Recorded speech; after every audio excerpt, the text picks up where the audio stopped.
My lords, it's a great pleasure to follow the noble Baroness Lady Donaghy and her excellent outline of the structural problems of universal credit, and indeed the powerful testimony of the suffering in our communities. I congratulate the noble Baroness Lady Sherlock on her regret motion, offer the Green Group's strong support for it, and I would also endorse all of her asks in providing a basic, decent level of benefits.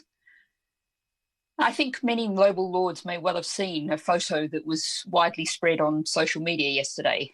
It was a queue for a food bank in the snow in Glasgow. People so desperate to get the basics of life that they endured those conditions. It's very clear we have an utterly failed system, economic system and welfare system.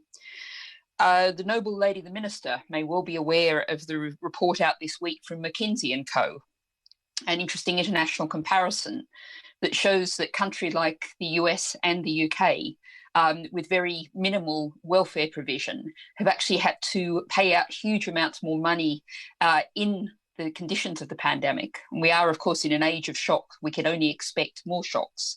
That not providing basic, decent benefits as a regular basis ends up costing a great deal indeed.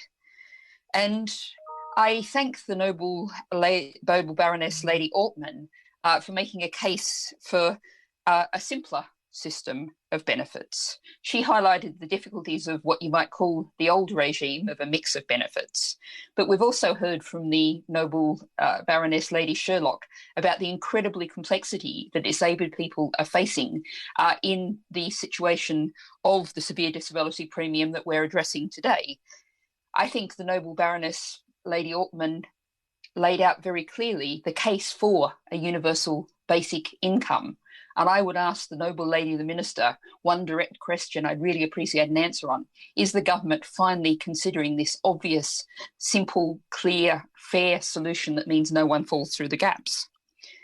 Now, I think the noble lady, Baroness Donaghy, referred to some personal accounts and experiences, and I'd like to do the same thing. And this is an account from someone who suffered a traumatic brain injury and spent a year in hospital. And it's posted on the North Staffordshire Green Party website, and I will be tweeting out the link. Now, this is a long story, but it's a story of the kind of experience that many people with the severe disability premium payment now would have gone through. This man received the disability living allowance in 2004, not after the original application, but after being forced to go through an appeal process.